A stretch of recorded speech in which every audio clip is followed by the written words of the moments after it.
خدا یسوع مسیح کے خوبصورت پرفضل بابرکت اور جلالی نام میں آپ سب کو سلام۔ خدا آپ کو برکت دے کہ خدا نے یہ ممکن کیا تاکہ ہم پھر خدا کے کلام میں سے سیکھ سکیں، اور اس نے ہمیں زندہ رکھا ہے تاکہ ہم اس کی بندگی اور اس کی عبادت کریں۔ تو خدا نے ہمیں اس لیے زندہ رکھا ہے، اور خدا کا بنانے کا مقصد بھی یہی تھا۔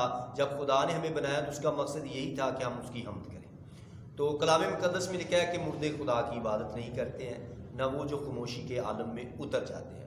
تو میں آپ کو یہ بتانا چاہتا ہوں، روحانی عالم میں بھی بہت سارے مردے ہیں جن کو آپ چلتے پھرتے دیکھتے ہیں، وہ بھی مردے ہیں، کیونکہ وہ خدا سے دور ہیں، وہ خدا کی بندگی نہیں کرتے۔ اس لیے خدا کہتا ہے تو کہلاتا تو زندہ ہے مگر ہے مردہ۔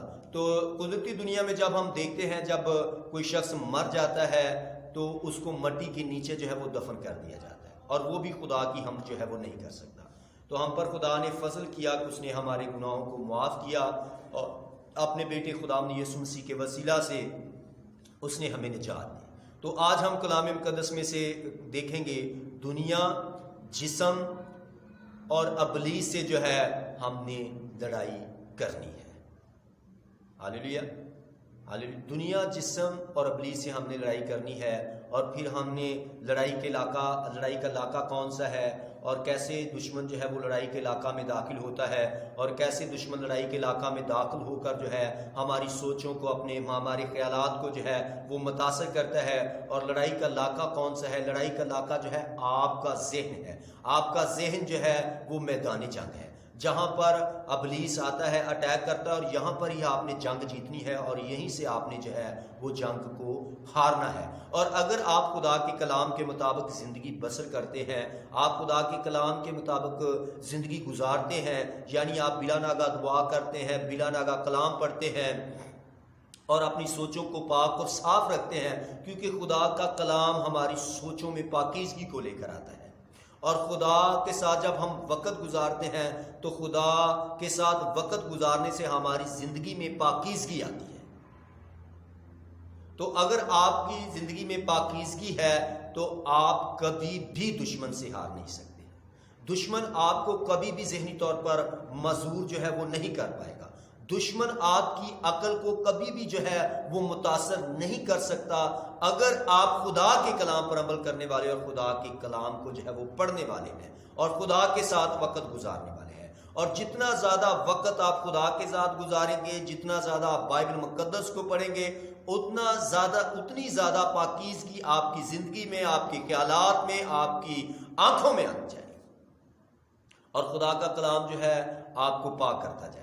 ہاللیلویا۔ اس لیے زیادہ وقت جو ہے خدا کے ساتھ گزاریں، کیونکہ دشمن جو ہے وہ ارادتاً فیصلہ کر چکا ہے کہ وہ آپ پر غلبہ پائے، اور اس نے باقاعدہ طور پر آپ کے لیے ایک حکمت عملی بھی تیار کر رکھی ہے۔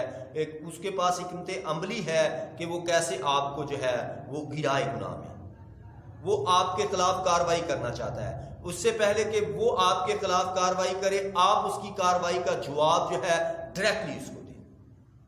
آپ حملہ کریں، آگے بڑھیں اور حملہ کریں۔ کلام مقدس میں لکھا ہے ابلیس کا مقابلہ کرو تو وہ تم سے بھاگ جائے، اور جیسے ہی آپ اس پر حملہ کریں گے تو وہ بھاگ جائے گا۔ ہاللیلویا، کیونکہ خدا آپ کے ساتھ ہے۔ خدا نے آپ کو بے بس نہیں چھوڑا، اور نہ ہی خدا آپ کو ناتوانا چھوڑتا ہے۔ خدا ہمیشہ آپ کے ساتھ ہے۔ یسوع مسیح نے کہا آپ دیکھو میں دنیا کے آخر تک ہر روز ہمیشہ تمہارے ساتھ ہوں۔ تو خدا یسوع مسیح جو ہے وہ دنیا کے آخر تک آپ کے ساتھ ہے۔ آپ کو پریشان ہونے کی ضرورت نہیں ہے۔ آپ نے اپنے آپ کو خدا کے کلام کے تابع کرنا ہے، اور اپنے جسم کو یہ سکھائیں کہ وہ خدا کے کلام کی جو ہے وہ تابع داری کرے۔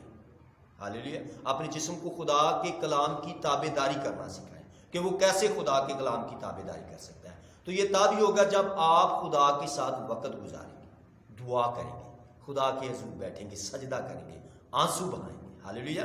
تب آپ کا جسم جو ہے خدا کے کلام کی تابع داری کرے گا۔ آپ کی روح آپ کے جسم پر جو ہے وہ فتح پا لے گی۔ اگر آپ دعا نہیں کرتے ہیں تو آپ کا بدن جو ہے آپ کی روح کو کمزور کر دیتا ہے، اور یہی دشمن جو ہے وہ چاہتا ہے۔ اور کلام مقدس میں لکھا ہے ہمیں اس کے ہیلوں سے ناواقف نہیں رہنا۔ ہم اس کے ہیلوں سے جو ہے وہ ناواقف نہیں ہیں۔ لفظ ہیلوں کا مطلب ہے اس کے خیالات، اس کے ارادوں سے ہم جو ہے وہ ناواقف نہیں ہیں، ہم جانتے ہیں۔ ہم سیکھ رہے ہیں کہ وہ کیسے ہماری سوچوں کو متاثر کرتا ہے. یہ میدان جنگ ہے جہاں پر وہ ہمیں ہرانا چاہتا ہے، اور ہرا کر وہ ہمارے جسم کو جو ہے اپنے قابو میں رکھتا ہے. ہمارے جسم میں خواہشات کو پیدا کر کے جو ہے وہ ہمارے جسم کو اپنے کنٹرول میں رکھتا ہے، اپنے قابو میں رکھنا چاہتا ہے، تاکہ وہ ہماری روح، جان اور بدن تک جو ہے وہ رسائی حاصل کر سکے. وہ ہماری روح، بدن، جان تک رسائی حاصل کر سکتا ہے، کرنا چاہتا ہے جسم کے وسیلہ سے. تو ہمیں بتایا گیا ہے کہ ہم نے اس کو موقع نہیں دینا. کلام مقدس میں لکھا ہے ابلیس کو موقع نہ دو. تو ہمیں بتایا گیا ہے کہ ہم نے ابلیس کو موقع نہیں دینا. ہمیں خبردار جو ہے وہ پہلے سے کر دیا گیا کہ ہم نے ابلیس کو موقع نہیں دینا. ہاللیلویا، ہاللیلویا. تو پھر ہم اس میں دیکھتے ہیں ابلیس جو ہے یعنی شیطان جو ہے اس کو دنیا کا سردار بھی کہا گیا ہے، اور دنیا کا سردار ہونے کے سبب سے جو ہے وہ قوموں پر، حکومتوں پر اختیار رکھتا ہے، اور اس کو گمراہ کرنے والا بھی جو ہے وہ کہا گیا ہے ابلیس کو. اور پھر ابلیس کو جو ہے وہ پھاڑنے والا بھیڑیا، پھاڑنے والا شیر بھی جو ہے وہ کہا گیا. اس کو گرجنے والے شیر کے طور پر بھی جو ہے وہ بیان کیا گیا ہے. پہلا پطرس کا 5واں باب اس کی 8ویں آیت میں لکھا ہے تم ہوشیار ہو. پطرس رسول ہمیں ہوشیار کرتا ہے. خدا کا کلام ہمیں بیدار رہنے کے لیے، ہوشیار ہونے کے لیے کہتا ہے، اور کہتا ہے تم ہوشیار اور بیدار رہو. تمہارا مخالف ابلیس گرجنے والے شیر کی طرح ڈھونڈتا پھرتا ہے کہ کسی کو پھاڑ کھائے، کسی کو ہلاک کر دے، برباد کر دے. شیطان، یاد رکھیں، دنیا میں خدا کے کلام کی یا یسوع مسیح کے کام کی جو ہے وہ مخالفت کرتا ہے، اور شیطان جو ہے روح القدس کے کام کی بھی جو ہے وہ مخالفت کرتا ہے. ہاللیلویا. تو شیطان جو ہے ہمارے جسم کو استعمال کرتا ہے تاکہ آپ اپنے جسم سے ہلاکت کی فصل کو کاٹیں. کلام مقدس میں لکھا ہے جو جسم کے لیے بوتا ہے وہ جسم کے لیے ہلاکت کی فصل کو بھی جو ہے وہ کاٹے گا.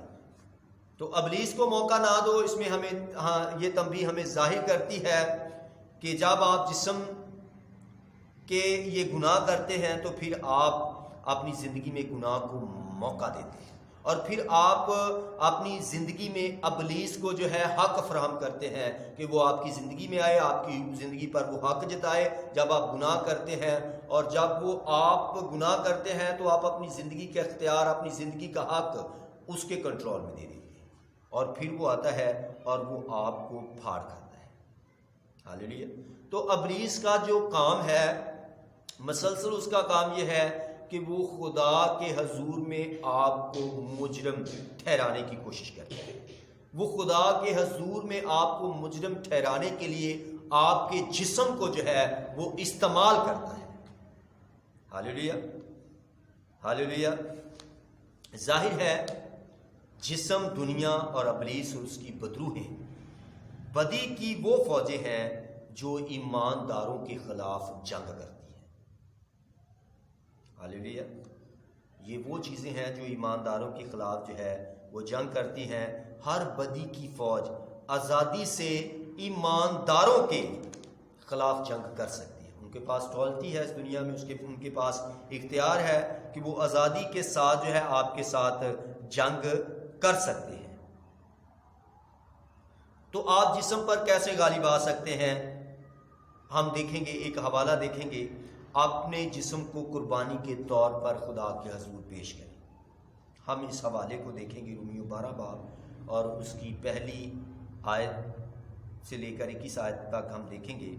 12ویں باب میں لکھا ہے اے بھائیوں میں خدا کی رحمتیں یاد دلا کر تم سے التماس کرتا ہوں کہ اپنے بدن ایسی قربانی ہونے کے لیے نظر کرو جو زندہ اور پاک اور خدا کو پسندیدہ ہے. یہی تمہاری مقبول عبادت ہے. اور اس جہاں کے ہم شکل نہ بنو بلکہ صورت بدلتے جاؤ تاکہ خدا کی نیک اور پسندیدہ اور کامل مرضی تجربہ سے معلوم کرتے رہو. ہاللیلویا. یہ نہایت یاد رکھیں، یہ نہایت لازمی ہے کہ آپ خود کو اپنی مرضی اور ارادے سے خدا کے لیے پیش کریں. اپنے آپ کو پیش کر دیں خدا کے سامنے. قربان کر دیں. ہاللیلویا ہاللیلویا. تب ہی آپ جو ہے وہ فتح پا سکتے ہیں. پریز دی لارڈ. سو خداوند آپ کو برکت دے. تو پھر ہمیں ہم نے یہ بھی جاننا ہے کہ جسمانی زندگی جو ہے وہ ہلاکت ہے، جبکہ روحانی زندگی جو ہے وہ ابدی زندگی کا باعث جو ہے وہ بنتی ہے. اور اس بات کو بھی ہم نے سمجھنا ہے کہ ہم نے اس بات کو بھی سمجھنا ہے کہ ہم نے جسم کی غلامی میں نہیں رہنا، بلکہ ہم نے جسم کی غلامی سے جو ہے وہ باہر نکلنا ہے. ہاللیلویا. سو خداوند آپ کو برکت دے. آپ کے لیے یہ ضروری ہے کہ آپ اپنے جسم کو خدا کے کلام کی تابع داری کرنا جو ہے وہ سکھائیں. اگر آپ نے اپنے جسم کے آگے ہتھیار ڈال دیے تو آپ کبھی بھی روحانی طور پر جو ہے کامیاب نہیں ہو سکتے، اور نہ ہی آپ روحانی عالم میں فتح پا سکتے ہیں اور جنگ کو جیت سکتے ہیں. تو ضروری ہے کہ آپ اپنے بدن پر قابو پائیں. ہاللیلویا. اپنے بدن کو قربان کر ہونے دیں تاکہ آپ اپنے بدن کو خدا کے حضور پیش کریں، تاکہ پاک روح جو ہے آپ کے بدن کو پاک کرے. خدا کا کلام آپ کو پاک کرے. جتنا زیادہ آپ خدا کے ساتھ وقت گزاریں گے اتنا زیادہ آپ کی زندگی میں پاکیزگی آئے گی، اور پاکیزگی آنے کے سبب سے جو ہے آپ خدا کے حضور مقبول ٹھہر سکتے ہیں. سو خداوند آپ کو برکت دے. God bless you.